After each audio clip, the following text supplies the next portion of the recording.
मार्कंडेय ऋषि को कैसे मिला भोलेनाथ से अमृत का वरदान। एक रोचक कथा है, आप लोग अवश्य श्रवण करें। हम सभी ने मार्कंडेय ऋषि का नाम सुना होगा, जिन्होंने मार्कंडेय पुराण की रचना की। यह पुराणों में प्राचीन व उत्तम पुराण माना जाता है, जिससे अग्नि, इंद्र, सूर्य आदि देवताओं के बारे में विवेचन है।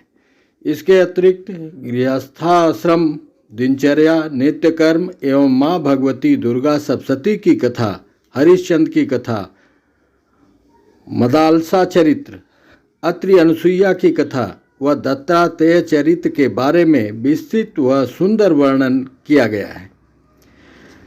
काशी में एक ब्राह्मण दंपति रहते थे। मार्कंड ऋषि थे, जिनको कोई संतान नहीं थी, इसलिए दंपति बहुत दुखी रहते थे।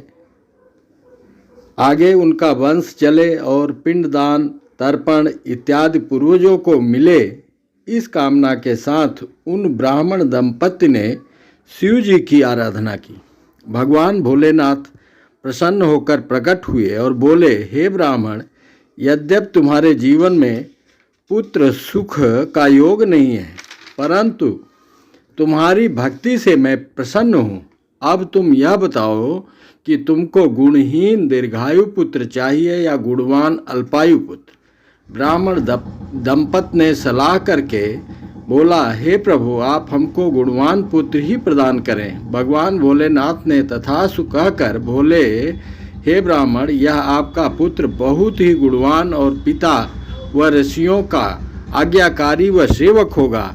वह बहुत बुद्धिमान होगा, परंतु इसकी आयु मात्र 12 वर्ष होगी। ब्राह्मण दंपति को पुत्र प्राप्त की प्रसन्नता होने पर भी वह प्रसन्नता तो थी, परंतु साथ में केवल 12 वर्ष की आयु रहेगी, इस बात का बहुत दुख भी था। परंतु दोनों ने सलाह करके कि जिस भोलेनाथ ने इतनी कृपा किया है, उनकी पूजा हम अनवरत करते रहेंगे, आगे भी वे ही कृपा अवश्य करेंगे।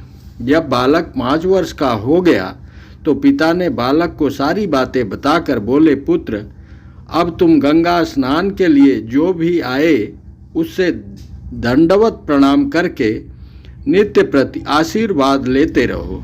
किसी न किसी दिन किसी सिद्ध ब्राह्मण, ऋषि, महर्षि का आशीर्वाद अवश्य ही कल्याणकारी होगा। पुत्र आज्ञाकारी था। वह पिता की बात मानकर प्रतिदिन जो भी गंगा स्नान करने आता, दंडवत प्रणाम करने लगा।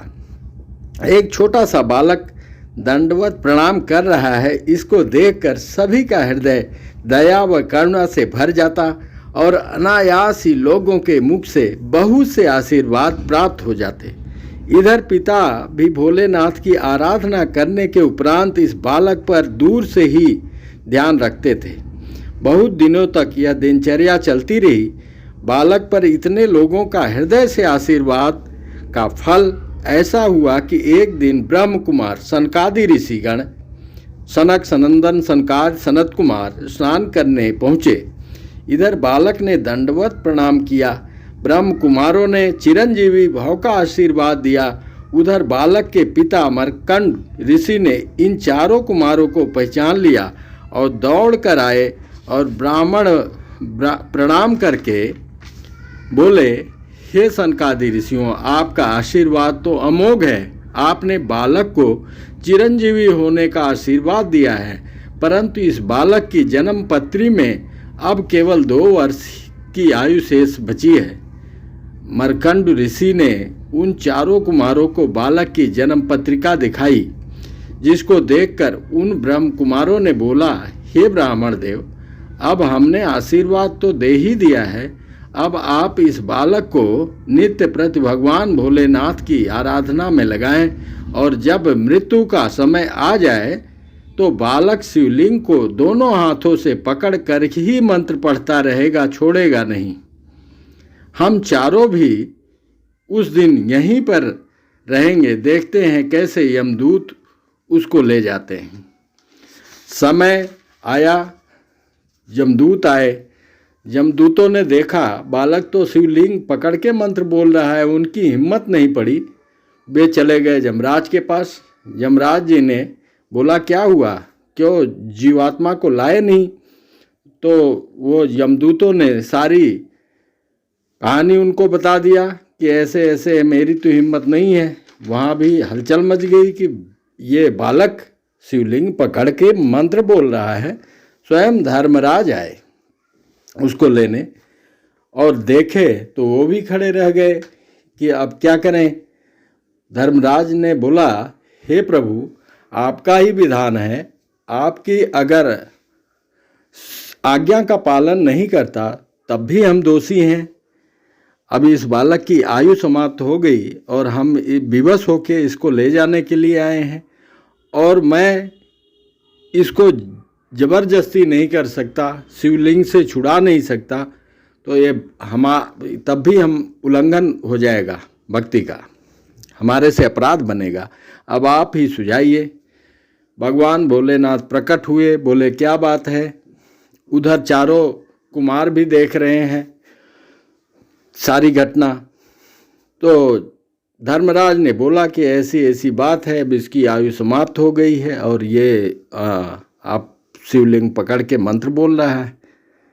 तो भगवान सारी बातें समझ गए और वो चारों कुमार पहले भी भगवान को अवगत करा दिए थे, ऐसी बात है और हम लोगों ने आशीर्वाद दे दिया है। तो शिव जी प्रसन्न होकर बोले चलो कोई बात नहीं, 12 वर्ष है तो 12 वर्ष हमारे उम्र के हिसाब से आप इसको लगा दो। तो बोले हमारे उम्र, आपके उम्र के हिसाब से? तो तब तो पता नहीं कितने धर्मराज बदल जाएंगे। तो बोले ऐसा ही हो, चाहे जो भी हो, हमारे उम्र से इस बालक की आयु लिख लो। बोले ठीक है, फिर तो हमारा कोई काम ही नहीं रह गया। हम तो क्या, ब्रह्मा जी भी, कई ब्रह्मा जी बदल जाएंगे, क्योंकि एक इंद्र का शासनकाल 72 चतुर्युग का होता है। इसलिए ब्रह्मा जी का एक दिन 1008 चतुर्युग का होता है, यानी ब्रह्मा जी के एक दिन में ही 14 इंद्र बदल जाते हैं। जब ब्रह्मा जी का 100 वर्ष पूरा होता है तो वे संपूर्ण संसार के साथ विष्णु जी के नाभि में प्रवेश कर जाते हैं, और जब विष्णु जी का 100 वर्ष होता है तो रुद्र का एक दिन होता है, और जब रुद्र का 100 वर्ष होता है तो महाविष्णु का एक दिन होता है। इस प्रकार मार्कंडेय ऋषि भगवान भोलेनाथ के कृपा से आज भी अमर हैं और चिरंजीवी हो गए। तो भाभिहु मेटि सकहि त्रिपुरारी। जय श्री राम। राधे राधे। जय श्री।